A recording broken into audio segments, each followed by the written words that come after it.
اعوذ باللہ من الشیطان الرجیم بسم اللہ الرحمن الرحیم۔ السلام علیکم ویورز، آج پھر میں آپ کے لیے ایک نئی ویڈیو لے کر حاضر ہوئی ہوں۔ میری آج کی اس ویڈیو کا عنوان ہے انبیاء علیہ السلام کی قوموں پر اللہ کے عذابات کے عبرتناک واقعات۔ 12,000 یہودی بندر ہو گئے۔ روایت ہے کہ حضرت داؤد علیہ السلام کی قوم کے 70,000 آدمی عقبہ کے پاس سمندر کے کنارے ایلا نامی گاؤں میں رہتے تھے، اور یہ لوگ بڑی فراخی اور خوشحالی کی زندگی بسر کرتے تھے۔ اللہ تعالیٰ نے ان لوگوں کا اس طرح امتحان لیا کہ سینچر کے دن مچھلی کا شکار ان لوگوں پر حرام فرما دیا اور ہفتے کے باقی دنوں میں شکار حلال فرما دیا،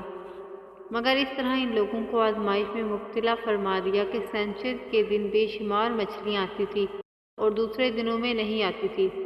تو شیطان نے ان لوگوں کو حیلہ بتا دیا کہ سمندر سے کچھ نالیاں نکال کر خشکی میں چند حوض بنا لو،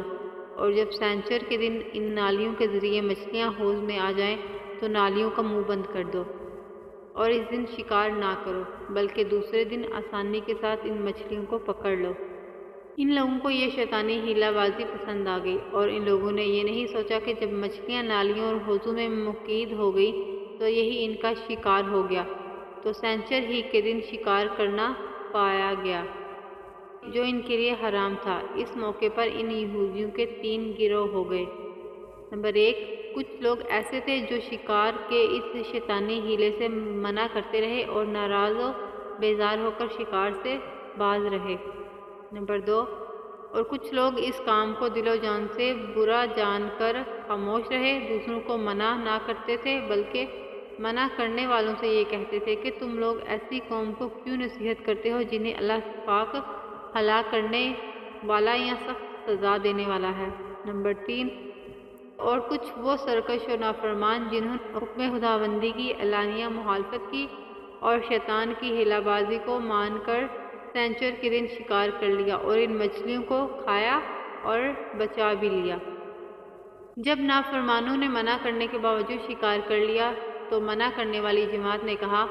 کہ اب ہم ان معصیت کاروں سے کوئی میل ملاپ نہ رکھیں گے۔ چنانچہ ان لوگوں نے گاؤں کو تقسیم کر کے درمیان میں ایک دیوار بنا لی اور آمد و رفت کا ایک الگ دروازہ بھی بنا لیا۔ حضرت داؤد علیہ السلام نے غضبناک ہو کر شکار کرنے والوں پر لعنت فرما دی۔ اس کا اثر یہ ہوا کہ ایک دن خطا کاروں میں سے کوئی باہر نہیں نکلا، تو انہیں دیکھنے کے لیے کچھ لوگ دیوار پر چڑھ گئے، تو کیا دیکھا کہ وہ سب بندروں کی صورت میں منسخ ہو گئے ہیں۔ اب لوگ ان مجرموں کا دروازہ کھول کر اندر داخل ہوئے تو وہ بندر اپنے رشتہ داروں کو پہچانتے تھے اور ان کے پاس آ کر ان کے کپڑوں کو سونگھتے تھے اور زور و قتال روکتے تھے، مگر لوگ اب ان بندر بن جانے والوں کو نہیں پہچانتے تھے۔ ان بندر بن جانے والوں کی تعداد 12,000 تھی۔ یہ سب 3 دن تک زندہ رہے اور اس درمیان میں کچھ بھی کھا پی نہ سکے، بلکہ یوں ہی بھوکے پیاسے سب کے سب ہلاک ہو گئے۔ شکار سے منع کرنے والا گروہ ہلاکت سے سلامت رہا، اور صحیح قول یہ ہے کہ دل سے برا جان کر خاموش رہنے والوں کو بھی اللہ تعالیٰ نے ہلاکت سے بچا لیا۔ اس واقعے کا اجمالی بیان سورۃ بقرہ کی اس آیت میں ہے، اور بے شک تم ان لوگوں کو جانتے ہو جو تم میں سے سینچر کے بارے میں حد سے بڑھ گئے تھے، تو ہم نے کہہ دیا کہ تم لوگ دھتکارے ہوئے بندر بن جاؤ۔ یہ عبرتناک واقعہ در سے ہدایت دیتا ہے کہ اگر اللہ تعالیٰ مال و دولت عطا فرمائے تو اس فرض کو لازم جانے کہ اپنے اموال کی زکوٰۃ ادا کرتا رہے اور ہرگز اپنے مال و دولت پر غرور اور گھمنڈ کر کے نہ اترائے، کیونکہ اللہ تعالیٰ ہی دولت دیتا ہے اور جب وہ چاہتا ہے پل بھر میں دولت چھین لیتا ہے۔ ہر وقت اس بات کا دھیان رکھتے ہوئے تواضع اور انکساری کی عادت رکھے اور ہرگز کبھی انبیاء اور اولیاء و صالحین کی ایذا رسانی و بدگوئی نہ کرے، کہ ان مقبولین بارگاہ الہی کی دعا اور بددعا سے وہ ہو جایا کرتا ہے جس کا لوگ تصور اور خیال بھی نہیں کر سکتے۔